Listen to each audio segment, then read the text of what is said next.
Welcome, ladies and gentlemen, to another edition of the Coach U Show. Today, my friend Sean Hurd is joining us, and he is going to be your personal CFO.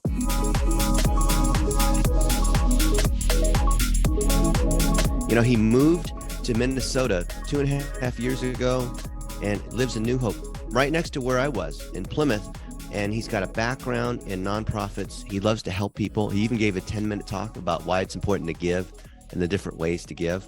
And today we're going to talk about how he can be your personal CFO. Welcome, Sean. Thank you so much, Coach U. I'm so happy to be here. Tell me, what is it that got you into the idea of giving your time, giving your resources, giving your knowledge, because most people have such a scarcity mindset. Why would you do that when, what is it that inspired you to be that way? I think a lot of it has to do with my upbringing. One time when I was probably 7 or 8 years old, I saw my dad and my mom save a young girl's life. We were having a pool party, and to see that sacrifice when this person has, bodily fluids on their face and they're able to save this person's life despite the chaos that was kind of going on. She almost drowned in our pool, and she was actually someone that my uncle was fostering, which is another example of giving. A couple who's fostering a young child. And so really my upbringing is really lended to that, Dennis. What gave you the idea to be the personal CFO? Yeah, I took that from a training. Someone was offering a training on a revolutionary financial product. And I thought that was really fitting for me, somebody who wants to help people with complex decisions with their retirement or with transitions in their life. And so I think we've all heard of a CEO. Some of us have heard of a CFO.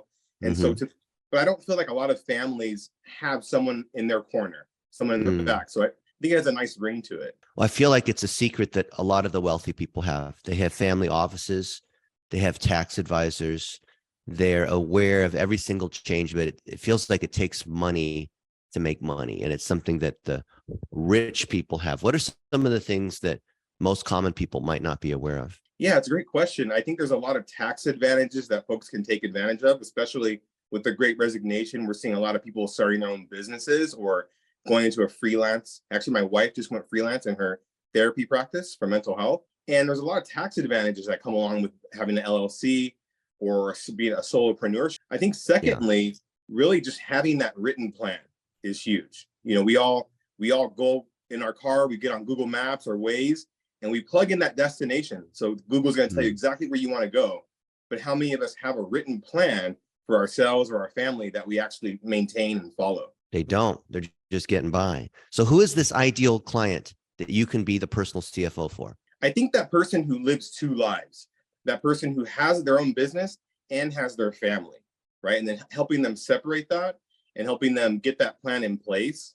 And also, I think an ideal client could be a baby boomer who's getting ready to retire, who maybe has a lot of money in a 401k and isn't sure what to do with that money or how to put it in place for tax advantages, like right before they retire. That'd be my two of my ideal clients. So Sean, there's a lot of people that offer financial advice. What is it that sets you apart? That's a great question. And I had a coach ask me that question recently, and it's somewhat difficult to answer because I'm kind of in that mode where people have trained me to say things like, oh, I'm here to help people, or some of the same things that we hear very often.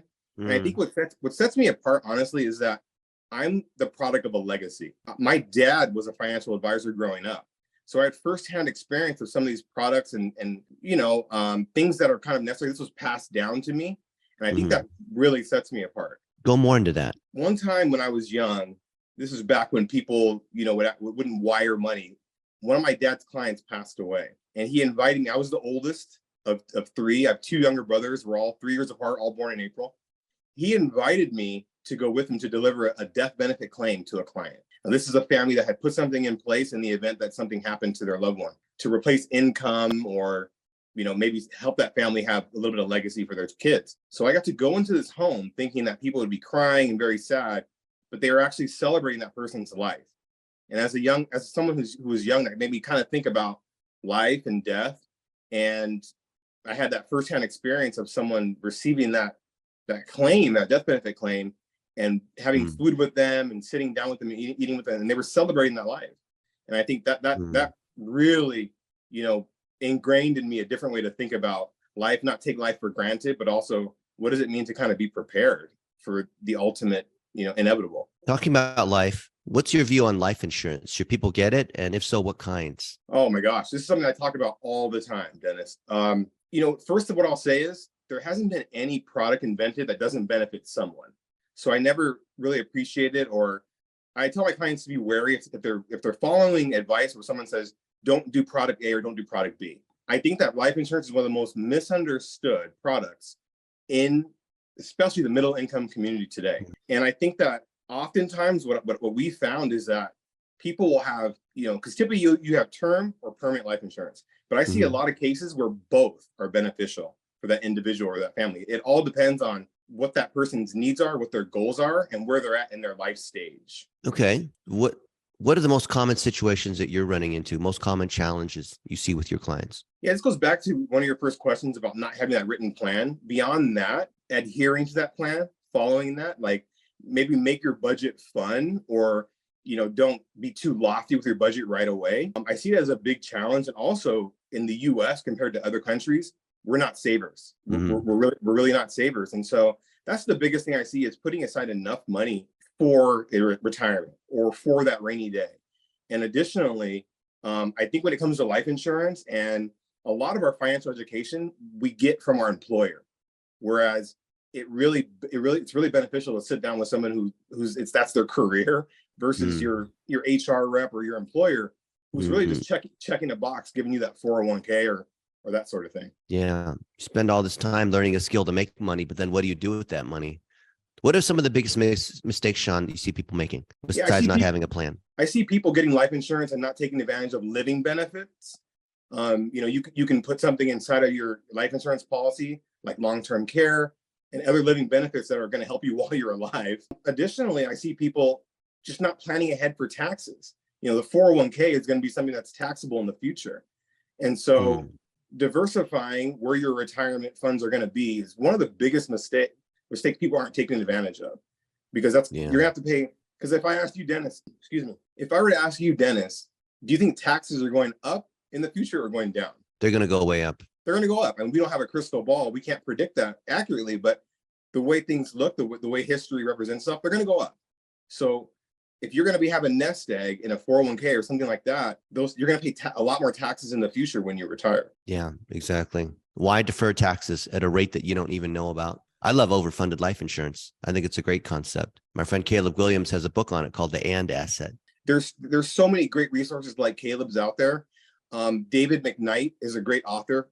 He has a couple great books out there. And really, overfunded life insurance, what people kind of call infinity banking, there's a lot of terms out there now. What we're going to see, my interpretation, and I have a video on my website where I went out to a school and interviewed some students. What I see is that Gen Z is really kind of more up to date on some of these advantages, and life insurance overfunded is one of those advantages compared to maybe the X generation or even millennials. Yeah. And it's just because it's knowledge that wasn't really well known until now. It's becoming much more popular. It's so refreshing hearing you say that, Sean, because the average financial services consultant, whether they're working with a big firm or not, is a 55-year-old white male. And so they can't relate to most of the population. They don't have this kind of story. They've done some, training through whichever kind of company, but they don't really understand how to connect with people and their stories. They're just selling products to get a commission. So really cool what you're doing. Tell us more about Sean Hurd. One time I wanted to be an influencer, right? A few years ago, and a friend of mine, we were working for a lot of apps that are popular now. We were doing marketing for them, and back then it was like on the street handing out cards and flyers and promo codes. And we came up with this idea together: how many people can I talk to in one day? And I said, maybe 1,000. And he's like, well, yeah, but I mean, how long of a conversation could you have with 1,000 people in 24 hours? So we said, let's break this down. In 8 hours, maybe I could talk to 1,000 people if I gave them 15 or 20 seconds each. And so I set out with a selfie stick. My brother was shooting B-roll on the side. And I was able to give 1,000 people 15 seconds to say something. And it was a very interesting experiment, Dennis. And I realized that I really get energy from people, right? There's an energy exchange. And by talking to that many people in one day, even my brother who was with me, we were just elated at the end of that day. It took us about 6 hours. And this is when I was living in Los Angeles. So it's a lot easier to go to Hollywood or Venice Yeah. and Santa Monica and just talk to a bunch of people. I think most people would be exhausted trying to do that, especially strangers, one at a time. And I saw your LinkedIn profile and said you want to talk to 50,000 people this year. Tell us about that. That's one of my goals. I know it's lofty. And every time I mention it to a friend, they're asking me, well, how are you going to track it? Right. And so my idea is to pass out what I call the anti-business card, right? Because if I go to 1,000 people in one day, I want to be able to give them something. Maybe it's a magnet for their fridge that talks about how to create a savings plan or something. But I came up with this card. I call it the anti-business card. It's the same size as the traditional business card, but it only has 4 words on it or 3 words on it. And my current phrase that I'm using is, you got this. Something very simple. And when I give that to somebody, it's just a white card with 3 words on it. They flip it over. And I'm thinking that they're imagining, where's your number? Where's your QR code? Where's your info? But it's not about me. In that moment, it's about them. And, I love, on the street type of stuff. My goal is to create a lot of content on the street. I know you're a guy who loves content. So that's one of my goals. But yeah, if I can encourage 50,000 people this year, I just imagine that giving back in that way it's going to pay off in some way. Maybe I won't see it for a long time, but I imagine be a lot sooner than I think. That would be a cool YouTube video.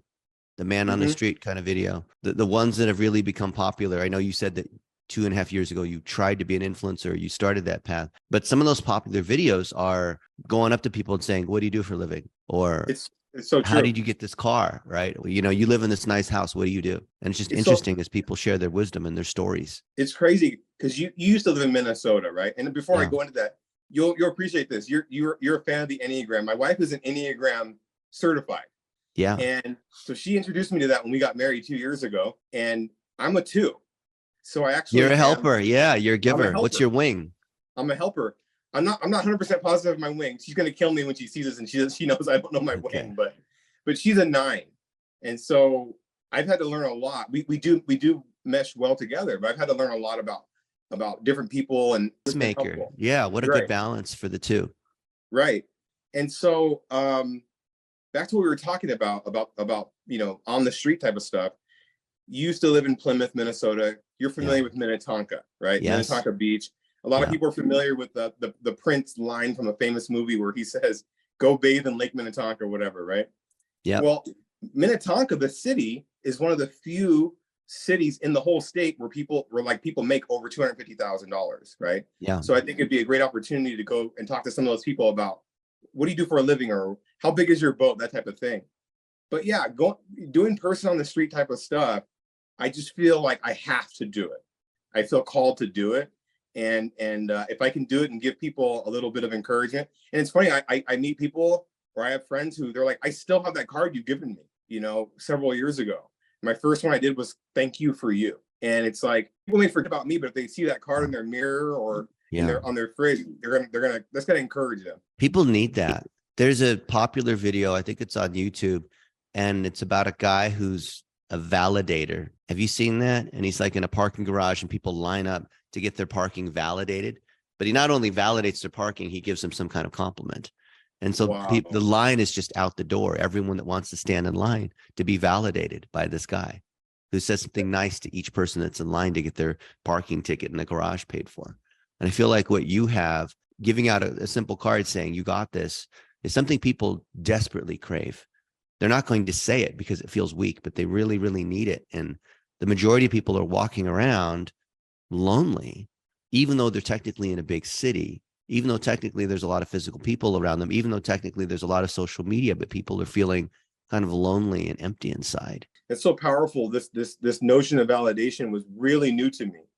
When I got married, or right before I got married, when we were dating, I learned about this a little bit more. And I realized that I didn't do it. I realized that rarely, I was always trying to, to serve people. I was always trying to give advice, especially unsolicited. And so I had to learn the importance of validating something as simple as saying, wow, can you tell me more about that? Or, man, I'm so sorry that happened. Yeah.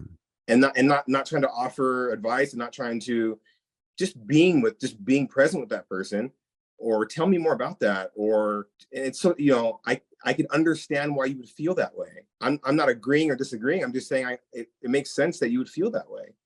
And you're right. It's so foreign, especially when we're just ready to give advice. We're just ready to give comparisons and that sort of thing.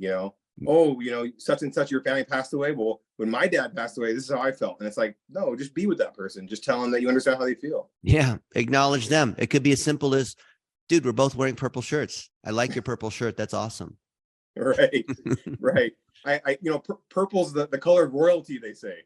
Yeah. And when So and it was the color purple because back in ancient Rome, the colors came from natural items like berries.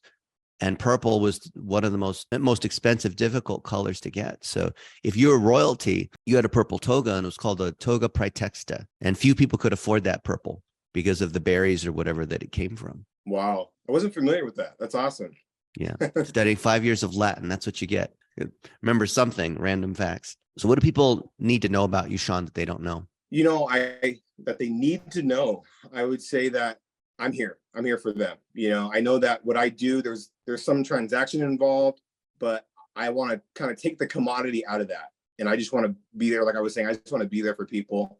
And in the same way that my dad was there for people, and growing up, he was a very popular guy. He was always there helping people. And so I want to, it's big shoes to fill, but I want to step into those shoes.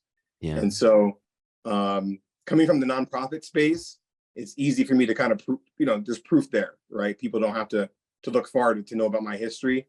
And yeah, I'm here to serve. I think that more important than having a closet with a bunch of purple shirts in it is like the person who's wearing those purple shirts. How many purple shirts do you have? Different shades. I think I have about 5.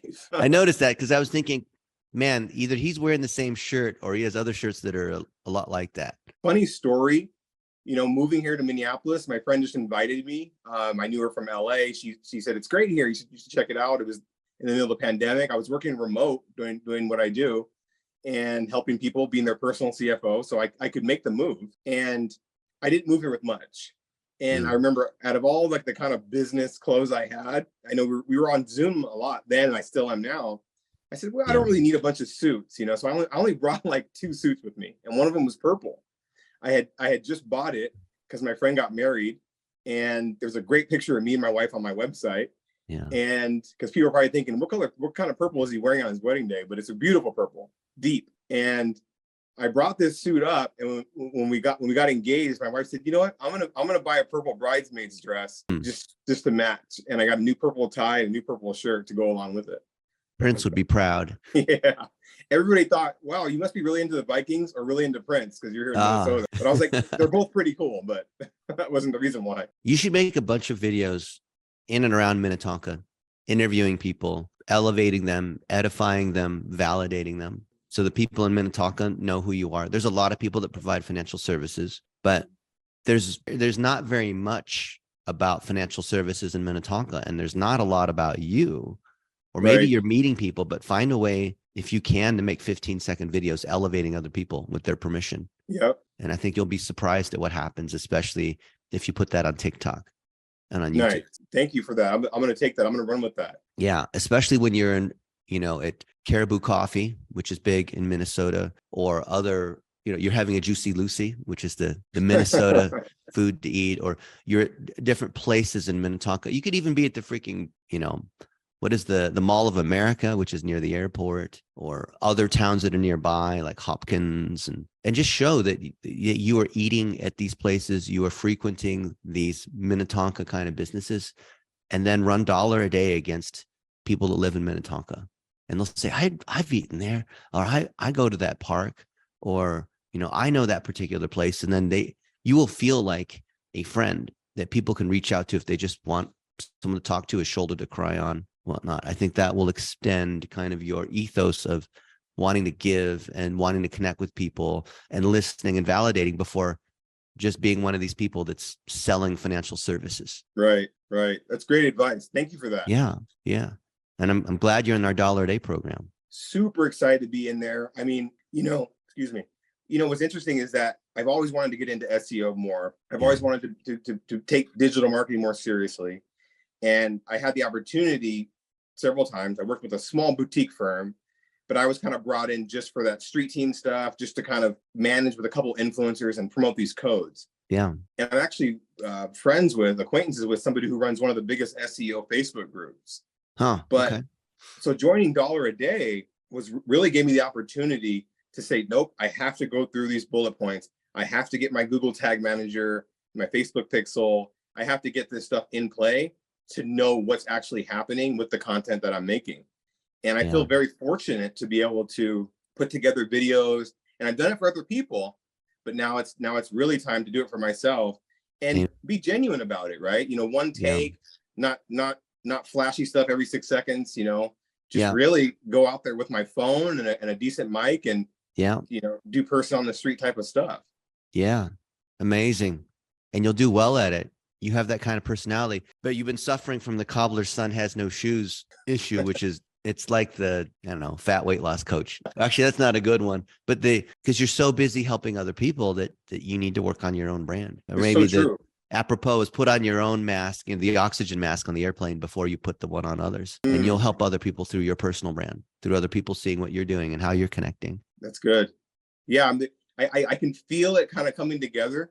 I can feel it coming together now. So I just want to just let it happen as opposed to trying to, be anxious or anything like that. Just kind of let it set. Sean Hurd, where do people come find you? SeanHurd.com, the best way to set up an appointment with me. Obviously I'm on LinkedIn, but SeanHurd.com is the best place to find me. Amen. Well, Sean, thank you so much for being a guest of the Coach U Show. It's all the pleasures on this side, under this purple shirt, all the pleasures over here. Awesome, my friend. Well, let's talk soon. Let's talk soon. Thank you, Dennis. All right. Appreciate you. Okay. So the VAs are going to grab this, and I think it'll be a simple title to help you rank on your name, probably like Sean Hurd, your personal CFO. And I would love to incorporate ways of active listening. I like your angle on giving, but giving is too broad of a term. So things like validation could work. I think you have 5 or 6 good little snippets. You naturally knew to speak in 1-minute videos, which is key. So we can chop them up into different pieces and reuse those. A lot of cool little bits to bring people in. And then, obviously anyone who's selling financial services, everyone knows kind of what that sounds like. But the Minnetonka angle, how personable you are, how you came 2.5 years ago to Minnesota, how you work at a nonprofit. Was it a food bank? Yeah. And all of those round out a good story, which will set you above 99% of the other people selling financial services. Man, who are not even, these are baby boomers that are not even, they don't even have a website. So they're not even on social media. They can't even speak clearly. So they're not even in the game. So I can't imagine you have a ton of competition, especially as you elevate clients and you tell more of their stories. So it's less of you, but you have to start it off, of course, initially. Yeah. Appreciate you, Dennis. Thank you so much. Yeah. Thank you, Sean. I'm going to go up to the trampoline park and go burn some fat. And before you go, I want to say thank you so much for the socks. I know it's part of Blitz Socks, right? And when I opened the package, I was sitting next to my wife on the couch, and I didn't know what it was, right? And she's like, "What is that?" We always ask each other, "What'd you buy? What is that?" Yeah. And I opened it up and I pulled it out, and she was laughing for like 5 minutes straight. And it was so good to just see her laugh and really appreciate that gift. And so thank you. Every time I show it to her, I get a smile or a giggle out of her. So it's incredible. Well, just imagine that you put a smile on everyone's face in the same way. We happen to do it through things like socks, but there's so many ways. Right. Just the smallest word, the smallest acknowledgement can make or break someone's day. Yep. So true. Awesome. Thank you, Dennis. Awesome, Sean. We'll see you on Wednesday.